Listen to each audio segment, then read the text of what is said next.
Hey everybody, welcome back to my channel where I play some retro video games. Give me just a second, I gotta set up the input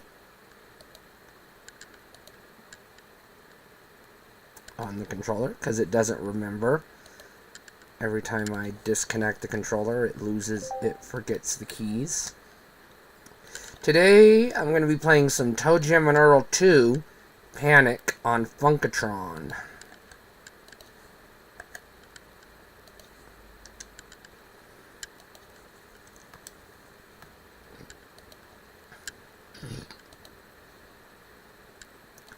So just give me a quick second.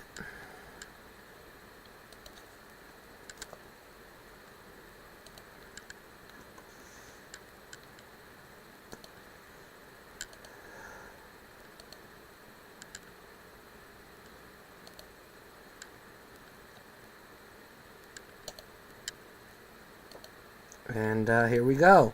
Sega Genesis, 1993. I haven't played this game in forever. I did have it on PS3, and I think I had it on the Wii or the Wii U. I can't remember. One or the other. I think it was the Wii. We're gonna play it as just Toe Jam.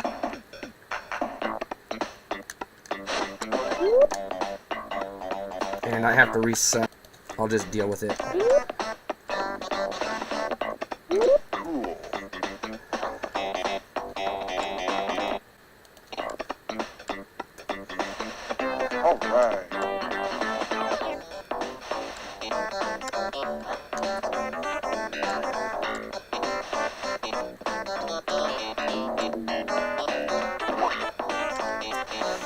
So, I got Toe Jam and Earl 2, Panic on Funkatron, basically as a bonus free game when I got my Sega Genesis in 1994 for my birthday. And the way that worked is the specific Sega bundle I got was the Genesis Core unit, Genesis 2. I hate this fungus shit. And it came packed in with Sonic 2, and then it included a coupon if you filled out one of those like customer service questionnaire thingies and sent in like the coupon with the shipping and handling was like $15 or something like that. They gave you a free game or something like that. I don't remember the specifics, but this was the game I picked out.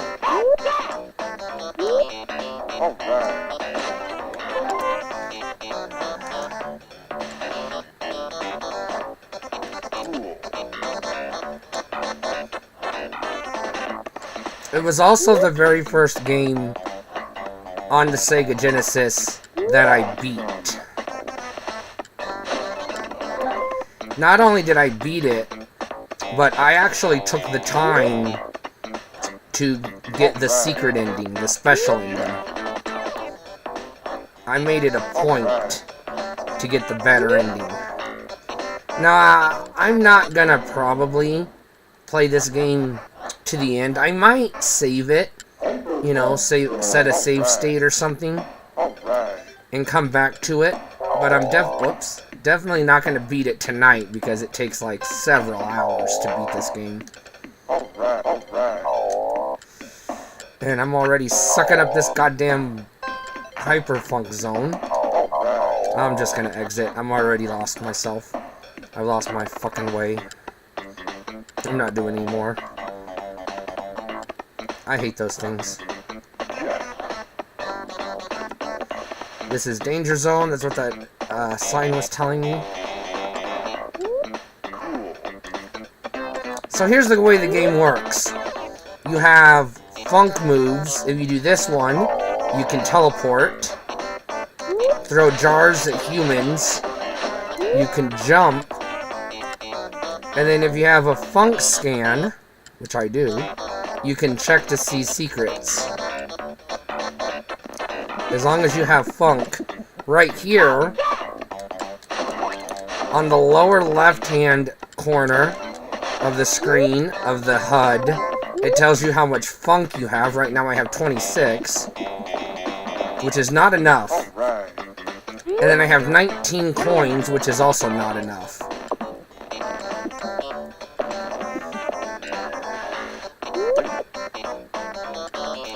And then in the middle there, it tells me my life bar, which I'm at full health. I just got another coin. Every, I think it's 10,000 points, you get a 1-up. Ah, I fell in the water. Not ready for that yet.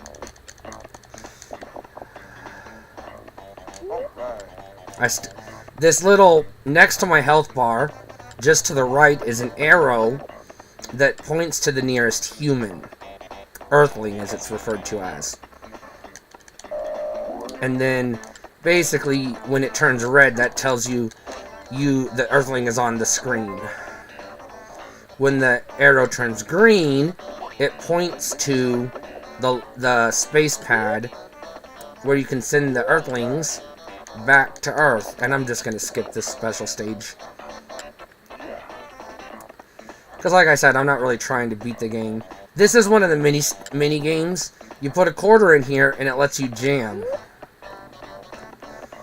You gotta have good rhythm and you gotta pay attention.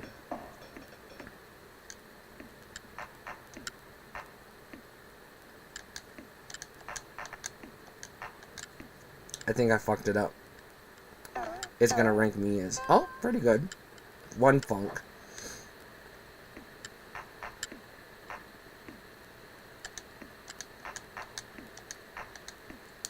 Buttons are a little sticky.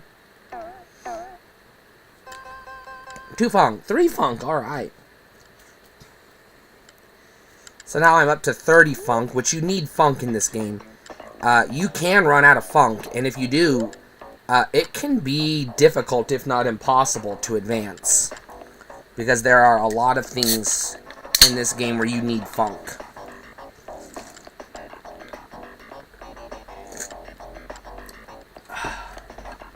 Because the funk basically powers all your special moves. Besides your super jars and your funk vacuum and your panic. Those are special things that you can collect. Right now I have 1 panic button and I have no funk vacuums.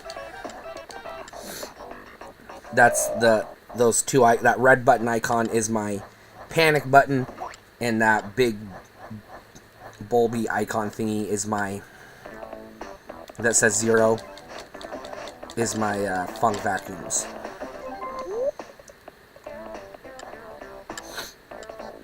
The levels also get progressively harder.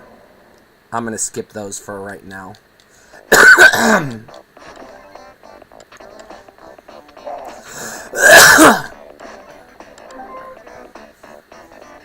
Now,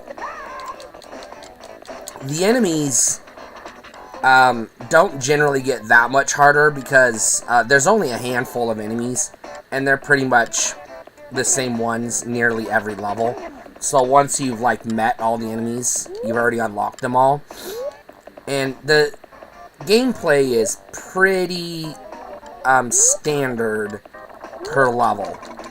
It doesn't change that much. It's just basic platforming and puzzle solving and looking for secrets.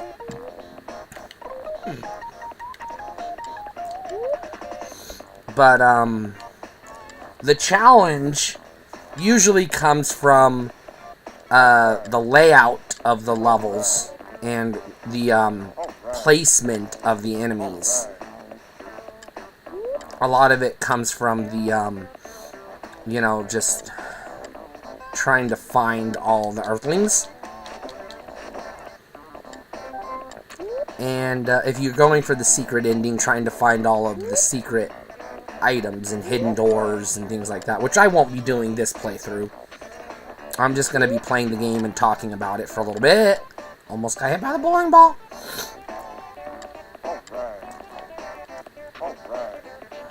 Now, I had a friend. There's an earthling close by. I think it's a boogeyman, but I'm not sure. Oh, it's the stupid dog. You have to get the dogs before you get the woman, or the dogs go berserk. But they're hiding behind the woman, so there they are. Get it. Got it. I forgot what I was trying to say. So I had a friend who had Toe Jam and Earl. Oh, I got my first Funk Vac on Sega Genesis. And I played it after I had already got this game and played it for a good while. So I'm going to go ahead and nab her. And then any dogs I see in the future will be berserkers. But, and I know this is a device. Oh, there's a secret there I didn't know about. Divisive and controversial statement, but I'm full of those. I prefer this to the original. I think the original game is fucking lame. I'm by and large in general, I'm not a fan of like top-down or my isometric view games. There are exceptions, obviously, and I'll point those out as I go. But for the most part, if you want me to be on... Oops! Oh well. If you want me to be honest with you, I'm not going to be doing secrets and stuff like that unless I have to. Okay, there's an earthling over here somewhere. I just don't know where. I missed one at the beginning of the level somewhere. It looks like probably one of the little boys or the little girls is my guess. Anyways, yeah. Oh no! Yikes, the tourist, him and his wife are very scary because their camera flashes take a lot of your health and they can kill you real quickly if you're not careful. Alright, now I have to go this way in order to make progress. And I don't want to do this because I don't remember the path. I think I went the wrong way, maybe? No, I went the right way, okay. Nope, that just took me to there. I was already there.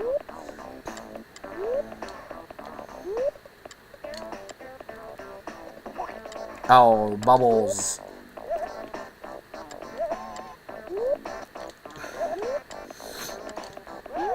Oh my god, I fell. Son of a bitch. I hate this bubble popping, bubble riding mechanic, because you have to push the opposite direction that you're facing.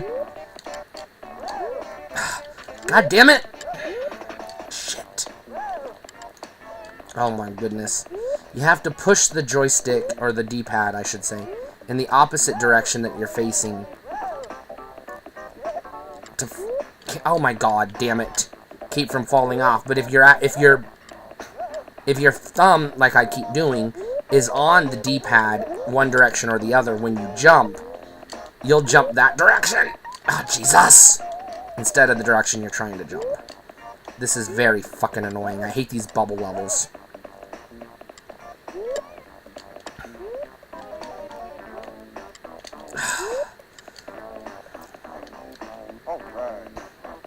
And I still have to go through the water anyways.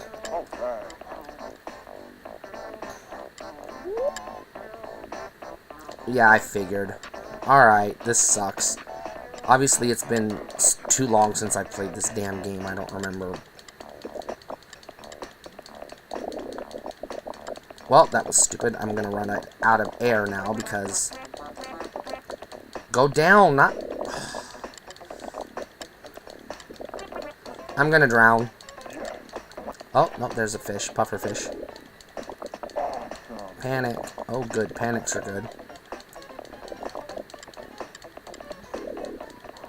Underfung. Those little flags are kind of like checkpoints. If you die, you'll restart there, so that's good. These underground parts are frustrating because you got all these cave graphics in front of you that makes it so you can't really see where the fire is. which is dangerous.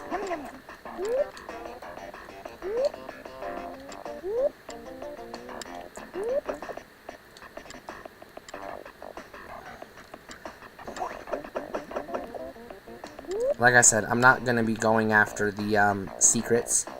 But I am about to hit an extra life. I have 3 lives right now. Stupid fairy.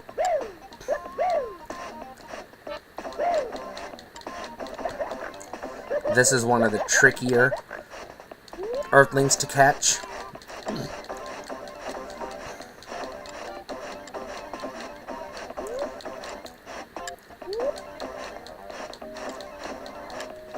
There we go.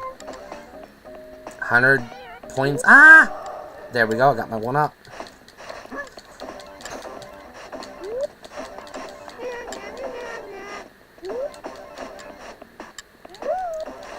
I think he's the last Earthling on this stage. Yep. All Earthlings jarred. So I'm not going to create a save state for this playthrough. I'm just going to play either until I die. I mean, not die, but get a game over. Because I just won't continue if I get a game over. So I'll just play until I get a game over. Or until I beat the game, I guess, if I actually go the distance. Which means I won't be saving passwords either. I won't need them.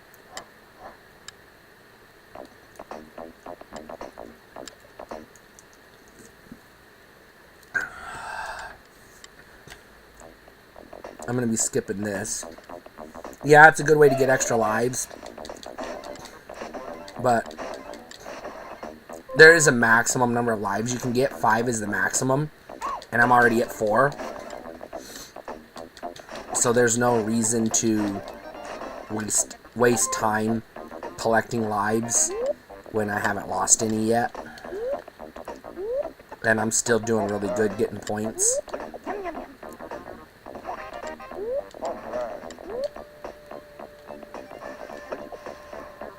I don't remember who this is. Oh.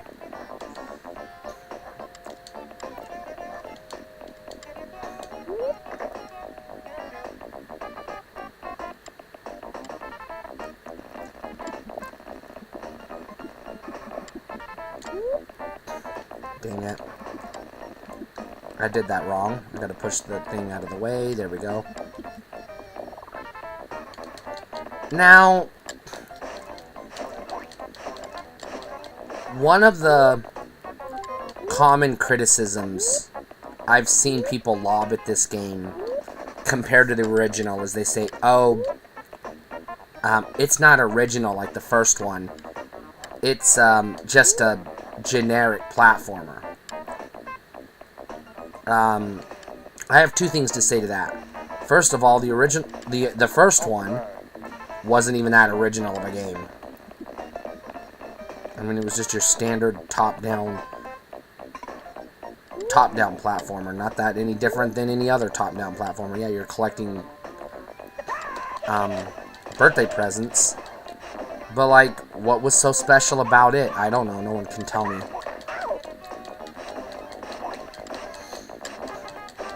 But I'd say this one is far from a generic side-scrolling platformer. Based on the fact that, well, one, the graphics are unique. You're on a planet that's foreign. It's not Earth, so it's, like, really colorful, really original locations, which is cool and unique, you know.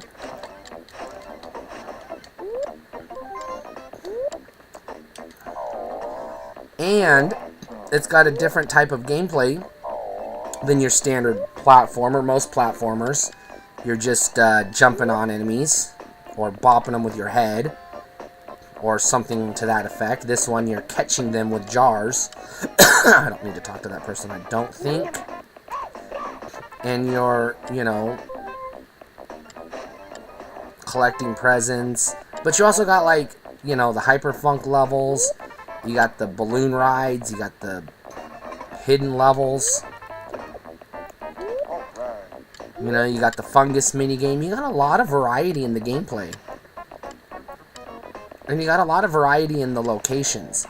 You got these above ground levels, you know, with platforming and... No. He kills. Those are deadly.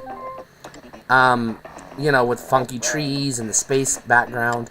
You've got the moon backgrounds. You got the underground levels. You got the snow levels. You got the underwater levels. There's so much variety in this game. And you don't have a ton of variety in the enemies, which is a common criticism of a lot of Sega Genesis games, obviously. Streets of Rage is a game that gets criticized for that. Sonic the Hedgehog. No. He's gonna get me. Boogeyman. So, yeah, I understand that, but also, like, I don't know, you have the same enemies in every Mario game. Nobody seems to give a shit. So I don't understand why it's bad when Sega does it, but it's okay when Nintendo does it. I've never understood that. I think people are just full of shit. You know, it's okay to not like this game. That's fine. I just think if you're gonna criticize it, you know, give me a real criticism. Don't say, oh, it's not original. Well, fuck, it ain't. It's way more original than Donkey Kong Country, which is just another platformer exploring the jungle. It's basically Pitfall the Mayan Adventure, but with Donkey Kong. At least this is, like, set in space, and you got unique enemies. Wrong button. There we go. You know, and pretty funky music. Is it pretty repetitive? Yes. More so, yes, than, say, Sonic the Hedgehog. But not half as repetitive as your Super Mario games. Nope. I am pretty close to losing my first life. I am almost dead, and this is a very challenging part.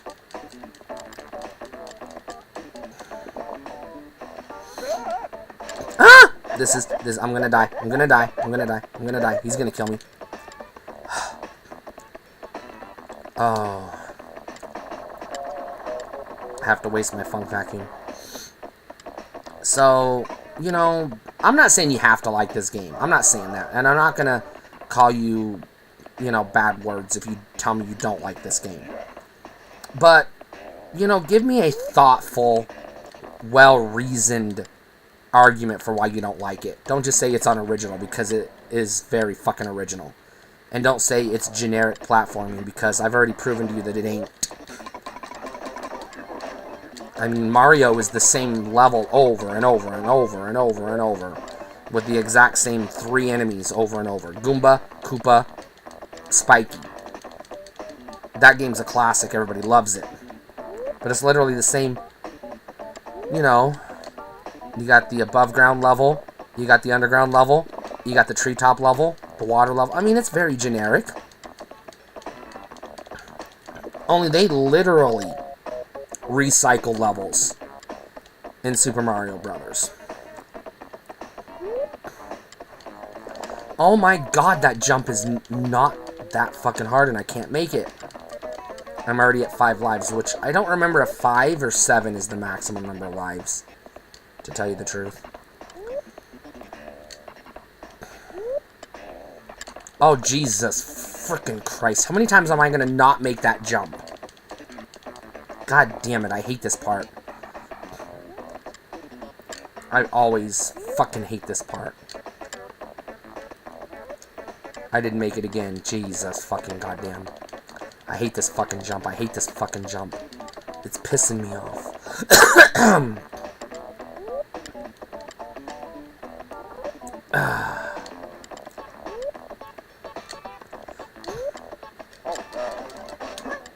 No, don't do that. I'm gonna die. I'm gonna die.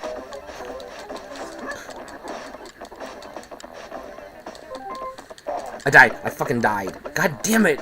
I don't want to make that jump again. Oh, son of a bitch. I gotta make that fucking jump again. Shit. Stupid ass Oogie Boogie men. I hate them. Damn it. Yeah, I know. I could ride the bubbles all the way across, but it takes just as long to do that because I always fall off the bubbles too.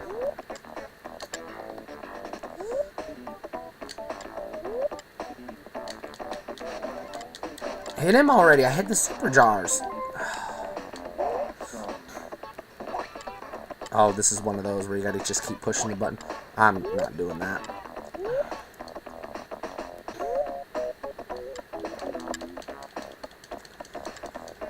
You know, and also, to be fair, just look at this game. For a Sega Genesis game, it's pretty colorful, pretty good variety in the graphics, pretty interesting gameplay, you know, pretty unique gameplay, I'll say, compared to, like, your standard platformers and whatnot.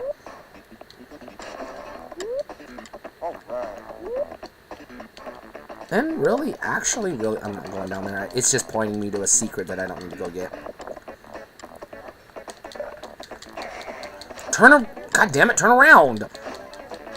Fucking idiot.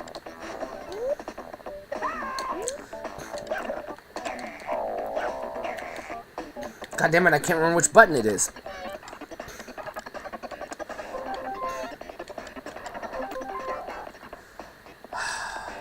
That was scary. So again, I'm not, please understand, I'm not trying to tell you what you can and can't like. And I'm not saying your criticisms aren't valid. Obviously, you don't have to like what I like, you don't have to appreciate what I appreciate, or value what I value. That is absolutely fair. And look, I'm gonna not like things other people like, I understand that. Oh, no, no, no, no, no, no. I don't remember the button. Shit. I keep pushing the wrong damn button.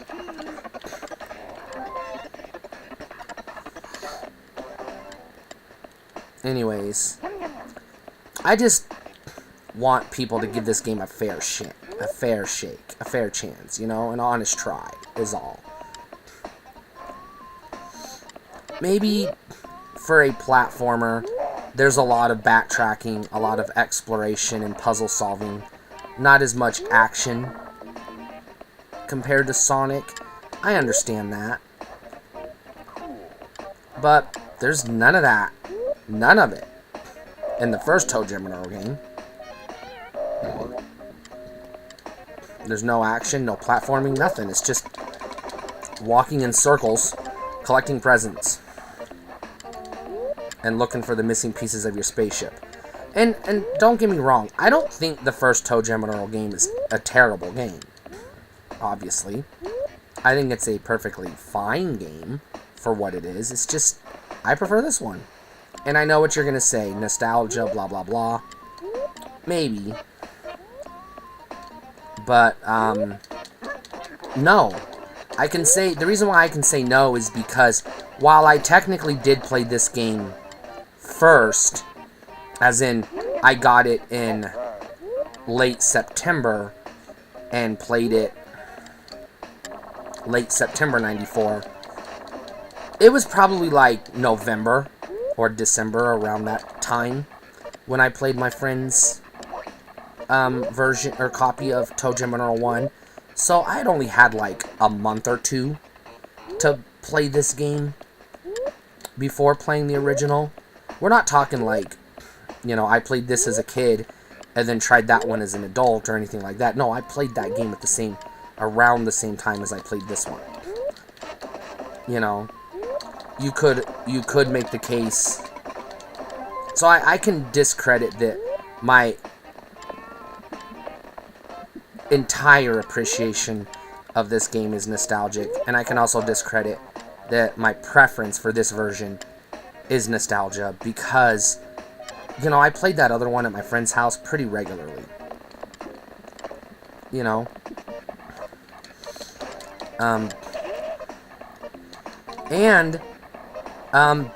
There are plenty of games I had as a kid that I don't have nostalgia or fond memories of because they weren't fun games.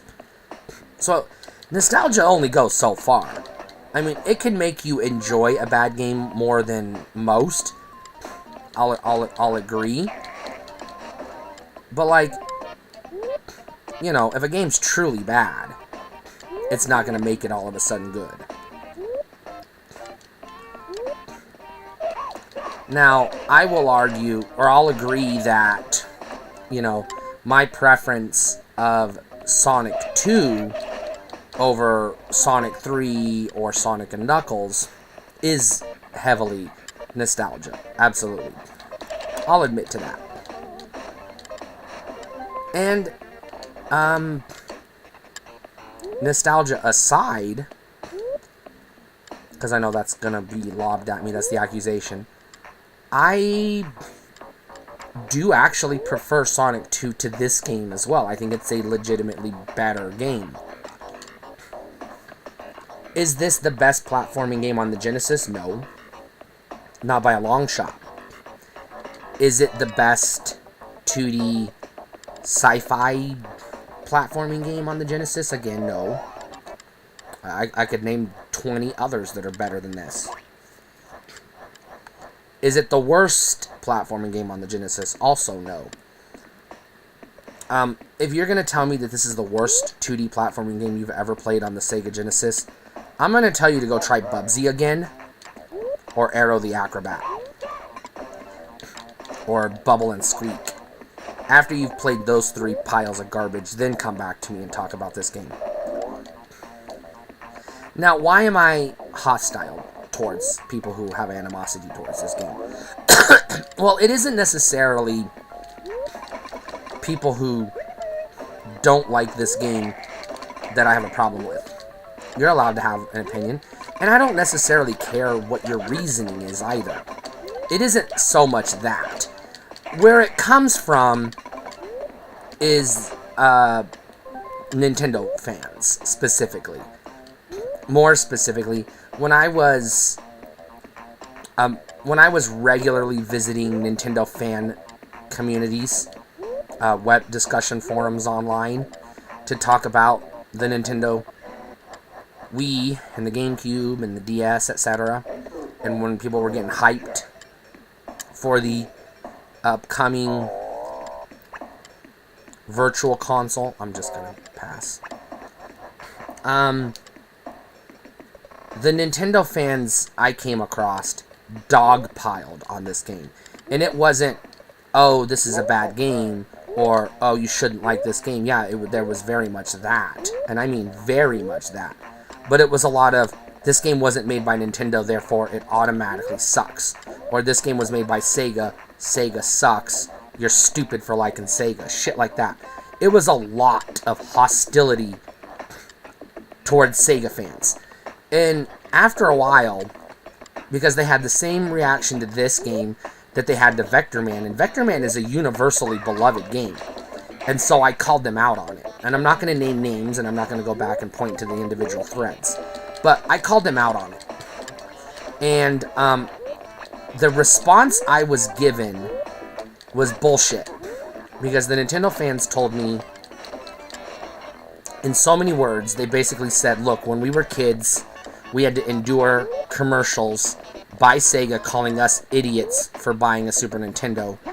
And Sega went out of business and Nintendo didn't. So we have a right to shit on Sega, is basically the gist of their argument. It had nothing to do with the merit of the game. Get out. Get out, get out, get out. It had nothing to do with the quality of the game, or Sega, or, you know, the value of Sega as an alternative to Nintendo. It was literally just childish trauma from the stupid Nintendo does what, or Sega does what Nintendo commercial, or whatever the hell it was. Basically, they were just butthurt over the fact that Sega executives called them little kids for liking a little kid system and told them that if they were mature, they would play Sega. Because, you know, that's marketing. But it's also perception. Sega had the mature games on the Genesis, and Nintendo didn't. At the time those commercials were out, you could get violent games with blood and gore and uncensored versions of those games on the Genesis, and you could not get that on the Nintendo, the Super Nintendo. So it goes both ways, you know. Yeah, Sega was telling Nintendo fans, you're little kids if you like Nintendo. Sega was marketing was saying, yeah, if you like Nintendo, you're a kid. If you're a grown-up, you like Sega. Basically. But again, that's commercials on TV. Oh god, oh god, oh god, oh god. But anyways, after I, you know, kind of, I don't know, called them out on it, more or less. We pretty much boiled it down to, they were Sega nerds. I mean, I was a Sega nerd, and they were Nintendo nerds, and there was no middle ground. We couldn't be friends. And some of them, at least 2 or 3 of them, in other words, more than 1 or 2, went so far as to say that they hated the fact that Sega games were on Nintendo consoles. Like, Sega did not belong on Nintendo consoles, and they refused to even acknowledge that there were good games like Sonic Adventure DX or whatever. They were like, no, we just hate Sega. And there was a lot of, not just at that time, there was more of it then than there is now. People have kind of mellowed out a little bit on Sega in recent years and reevaluated the Genesis. But there was a stretch right after the Dreamcast basically bombed. There was that stretch where people retconned what really happened into Nintendo, quote, dominated the 16-bit console wars and kicked Sega's ass, and Sega always sucked, and that's why they left the console business, which is bullshit, and I've already debunked this. Month after month after month, the Genesis outsold the Super Nintendo, all the way up until 1995. 2 things happened in 1995 that changed this. And I'll give you the first thing that changed that allowed the Super Nintendo to overtake the Genesis in sales for the first time in almost 4 years. And that was the release of Donkey Kong Country on the SNES. Absolutely a big contributing factor to a lot of kids saying, we're done with Sega, we've got our fill, now we want to play Donkey Kong Country. Absolutely. Abso-fucking-lutely. But the other thing that happened in 1995 that people don't fucking talk about is Sega literally stopped making games for the Genesis. They finished out their holiday lineup, you know, the games that they made the year before or were in development the year before. And then they announced, now they didn't, if you go month by month, no, they didn't technically stop making games for the Genesis in 95. They announced that they were going to discontinue making games for the Genesis to focus on the Saturn. Now, they backpedaled midway through 96 after the N64 came out, and it was blatantly obvious the Saturn was dead in the water. And so they revamped the Genesis and reintroduced, started introducing new software, but there was not a lot of heavy hitters from 96 on. There were barely any titles getting released by Sega or third parties for the Genesis. By that time, you had Donkey Kong Country, 95, Donkey Kong Country 2 and Super Mario RPG, 96, and then you had Donkey Kong Country 3, and then Kirby's, what was it called? Kirby Superstar. You were still getting legit must-have, AAA, must-own, system-selling titles from Nintendo, 95, 96, 97. Whereas with Sega, you got like Sonic 3D Blast, Vector Man 2, Street Fighter 2, or not Street Fighter, Virtua Fighter 2, which was a 2D port of a 3D fighting game. And not much else, really. You know, there were like a handful of games that had been either in development and previously announced, or a handful of games that were just like, you know, rushed sequels.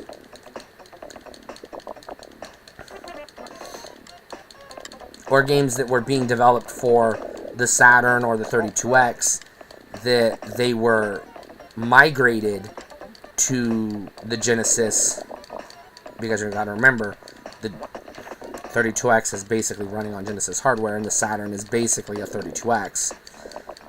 So there were a handful of games that Sega was just like, well, this should have been a Saturn or 32X game, but let's just put it on the Genesis instead. And the biggest one is Sonic 3D Blast, which was created for the Genesis, but it was supposed to be a 32X game. It was originally announced as a 32X game, but then the 32X was discontinued, so the 32X port was obviously canceled, and the game was just made on the Genesis. And then they may have it's possible, used the 32X port as the basis for the Saturn port. I don't know.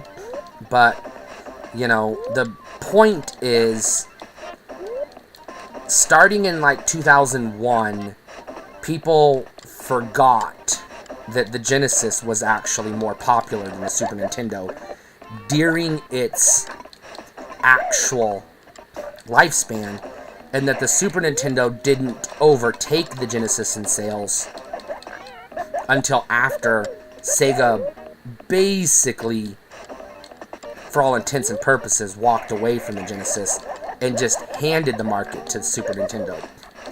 Then they sort of half-assed backpedaled in 96, and Jollyco did the Genesis 3 in 97, which was a budget hardware revision. And then the last game that was made for either SNES or Genesis was released in 98. Because by that time, even Nintendo had moved on from the SNES. But that extra, I'd say 2.5 years, where consumers basically their choice was buy a Super Nintendo or go next gen. And if they weren't ready to go next gen, the Genesis really wasn't an option. Not really. So a lot of people just walked away from Genesis. And then the SNES overtook it. So yeah, in hindsight, it looks like, well, yeah, the SNES won that generation. And I have to repeatedly remind people that no, Sega won the generation, walked away because they were done with it, and then Nintendo just kept going because they weren't done with it. And then because they kept selling hardware, it looked like, oh yeah, technically, you know, year to date, more Super Nintendos sold worldwide than Sega Genesis or Mega Drives. But, you know, when they were in head-to-head direct competition, Genesis sold month after month consistently more than the SNES. And we're not talking, by the way, we're talking the difference of 35 million units versus 40 million units worldwide. We're talking the difference of barely 5 million units or more.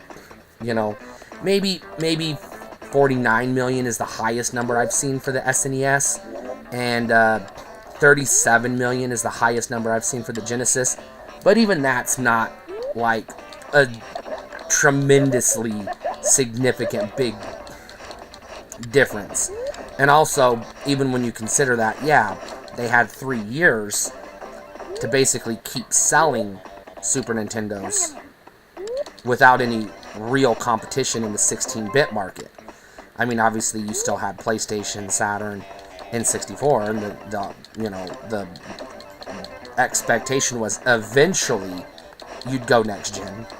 But like, you know, if you got your NES, remember the NES was still being sold until 93. So if you bought your NES in 93, if you got your NES in 93, and you were just starting to buy games for it in 94, 95. You weren't ready to buy a Genesis or an, oh god, he's a scary one, in 94, 95, 96. You waited until 97 or 98. A lot of people do. People forget that.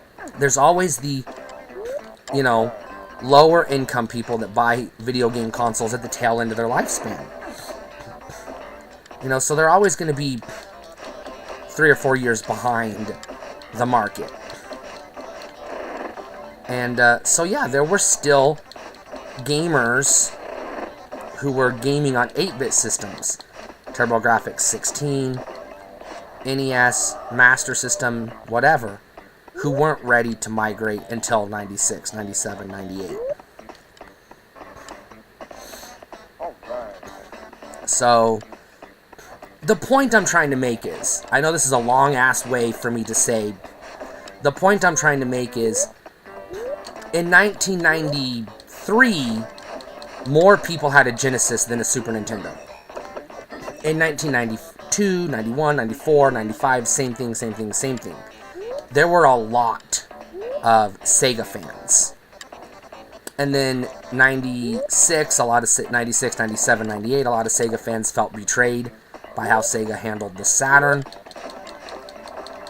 And then a lot of Sega fans felt betrayed again in 99 and 2000 with how Sega handled the Dreamcast.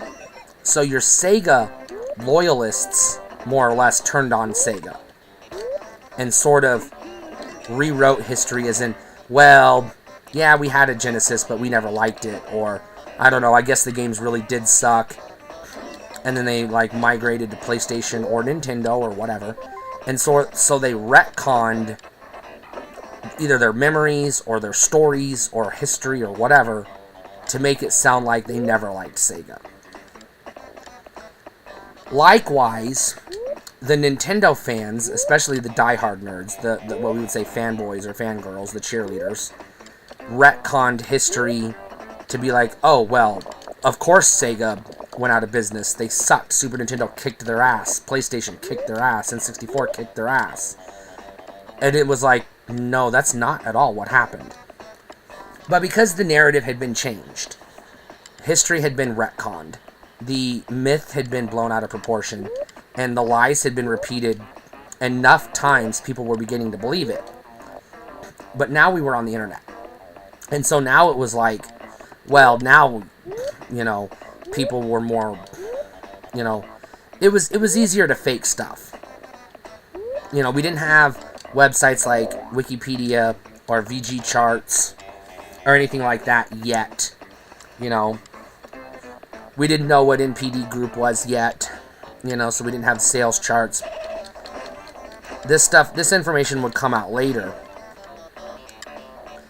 But once Sega went third party, you had Sega fans, and I remember these discussions, and if you want to, you can go look up the threads.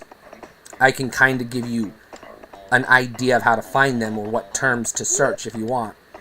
But there was this belief that Sega fans were angry that Sega games were on Nintendo consoles, which takes me back to why this game was on the Wii, the Virtual Console, because they hated Nintendo, because they blamed Nintendo all of a sudden for Sega going out of business, which, again, wasn't true.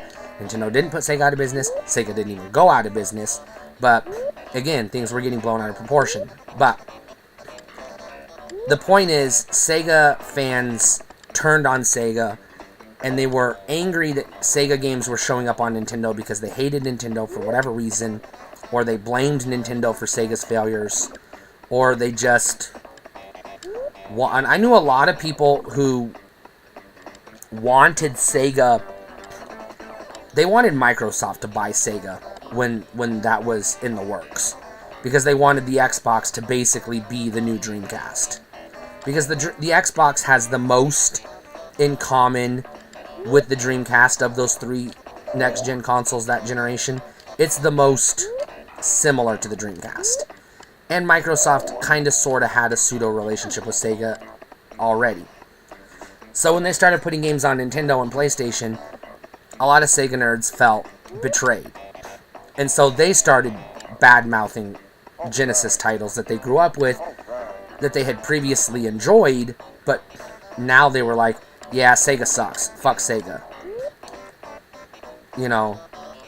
And then, of course, like I said, the Nintendo fans who were, you know, upset that some marketing executive made a commercial calling them little kids for playing Nintendo, when it's like, but it is a kid system. I mean, it doesn't make you a kid for liking it, but it is a kiddie system. It is. Nintendo games are made for children. Now, we've had this argument to death. Now, I know some people say, no, their games are made for everyone. No, they're made for kids, but they're accessible and have appeal for everyone. But they're designed with kids in mind. Just like Star Wars is a kids movie. Even George Lucas called it that. Harrison Ford called it that. Fucking everybody called it that. And everybody that refuses to admit that Star Wars is a kids movie were fucking kids the first time they watched it. It's the same thing with everybody, all these grown-ass Nintendo fans who were 6, 7, 8 years old the first time they played Nintendo. Yeah, you were kids the first time you played the fucking kids game. Yeah, when I was 5, 6, 7, 8 years old, guess what I had? A Nintendo. When I was 12, 13, 14 years old, guess what I had? A fucking Sega. Now, yes, a lot of it was going to be perception, because Sonic is likewise perfectly accessible and targeting children as well. And you could argue Donkey Kong Country was as much a teenager's game as Sonic was. Fair enough. Teenagers are still kids. So now we're just getting into fucking semantics. But the point I'm trying to make is, this is a long way for me to say, if you have residual leftover animosity towards this game or anything Sega made, because in 1992 you saw a commercial calling you a little kid for liking Super Nintendo when you were like 11, and you were offended that it called you a little kid, even though an 11-year-old is a fucking kid, grow up and get over it. If you had a Sega in 1993, 4, 5, whatever, and you got pissed off that Sega stopped making Dreamcast or Saturn or Genesis or Sega CD or whatever the fuck it was too early for you to get your money's worth out of it or whatever, and then they started making games for Nintendo or Sony or whichever company you blamed for Sega's ills, get over it. Sega fucked themselves. Nintendo didn't do it. Sony didn't do it. Now, if you look at this game and you say, I don't know, it's just boring, it's too slow paced for me. Fair enough. I don't like the funk theme. I have no, you know, appreciation for funk or whatever. It turns me off, or it doesn't appeal to me or whatever. Fair enough. That's a fair criticism. If you say, I don't know, the colors are too bland, I'd prefer the more colorful Sonic the Hedgehog or the more vibrant Super Mario World. Okay, fair enough. Give me, if you're going to tell me you don't like this game, give me a fair, valid criticism. You know what I won't accept as a valid criticism? It's a generic platformer. You know why? Because I've already proven it ain't. There is not a single platformer that plays anything like this game. So, by definition, it can't be generic. Because if it was generic, it would be jumping on enemies, bopping their heads, and breaking bricks like every other platformer on the Genesis. Which it isn't. So you can't call it a generic platformer because it ain't. So that's not a valid criticism. It's an unfair criticism. You know. And if your criticism is gonna be, well, it's just not original enough for me. I liked the first one because it was original. Riding around on pink balloons isn't original. Name 2 other 16-bit platformers that have you riding around on pink balloons. I'll wait. Tell me one other platformer, 8-bit, 16-bit, 32-bit, today, whatever, that has you throwing jars at Earthlings to catch them, to throw them on a spaceship to send them back to Earth. Or has a mini-game where a rhythm mini-game where you're beatboxing. Or has a funk zone mini-game where you're flying around in you know, an alternate dimension, dodging funk traps or whatever the fuck it is, or has Oogie Boogiemen as villains. You know, I could go on all day long. You know, the point I'm trying to fucking make is this game is goddamn original. So if you're gonna criticize it for not being original, fuck off. You literally cannot get more original than this on the fucking Genesis, or the Super Nintendo, or even the NES. You can't. This is, by every definition of the word original, probably the most original 2D platformer in the 16-bit era. By a long-ass shot. Like I said, you want to criticize the game, give me something valid. I'm fine with that. You don't like the controls. Fair enough. Yeah, the controls actually are clunky. I'll agree to that. That's my complaint with the game. You think the difficulty is too hard. I'll agree to that. It's not NES hard, but it's not as easy as a Sonic game or a Mario game. So yeah, I'll give you that. That's fair. You know what I'm saying? Just give me a fair reason you don't like this game. You know, you tried it out and it just didn't do it for you. You don't have to have a reason, it just didn't do it for you. Leave it at that, I'm good. But as soon as you give me a reason, if your reason is silly or easy to debunk, or something that I can say, I think you're just being emotional, or I can prove that your reasoning is erroneous, or I can say, you know, at the very minimum I can say, okay, look, you claim it's not original, but I can prove that it is. Maybe try it again. Or you're gonna criticize it, like I said, you're gonna say, oh, it's just too generic.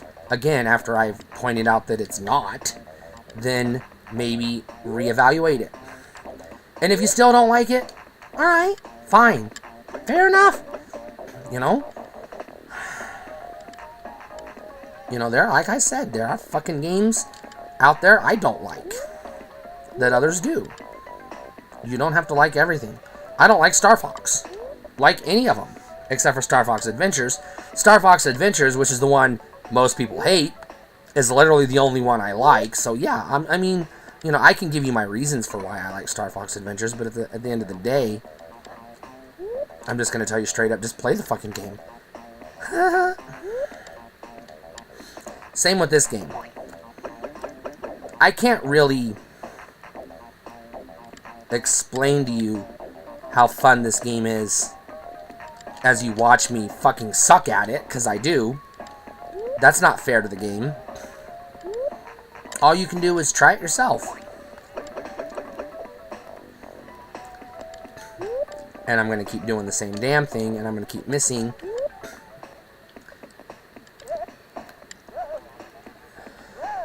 Oh my goddamn. Well, anyways, I'm about to give up. I hate this fucking level. I fucking hate it. I don't think I can get over there. God damn it. Oh, Jesus Christ. Anyways, obviously, this is not a review channel yet, maybe someday, but right now, I'm just playing games. I'm just talking. And a lot of the shit I'm saying is just going to end up being bullshit. But, God damn it.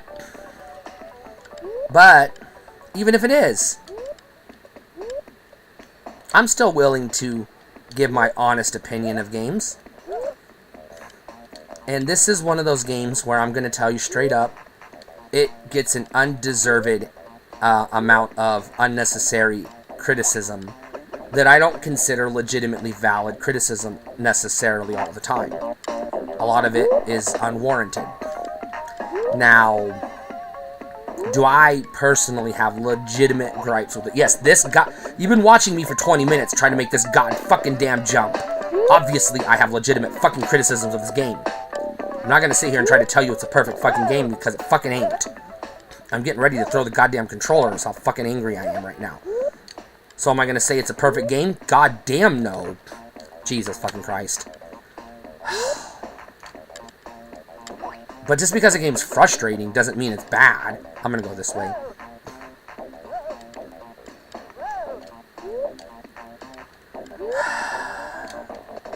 I think there's got to be something I'm doing wrong.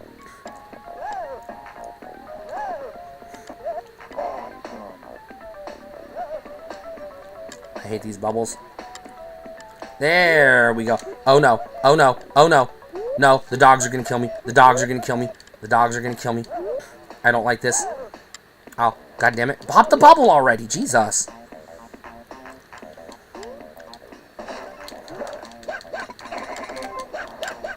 Wrong button, wrong button, wrong button. God damn it, I couldn't hit the button. Fuck. I keep hitting the wrong goddamn button. I'm trying to hit the button that turns the panic mode on.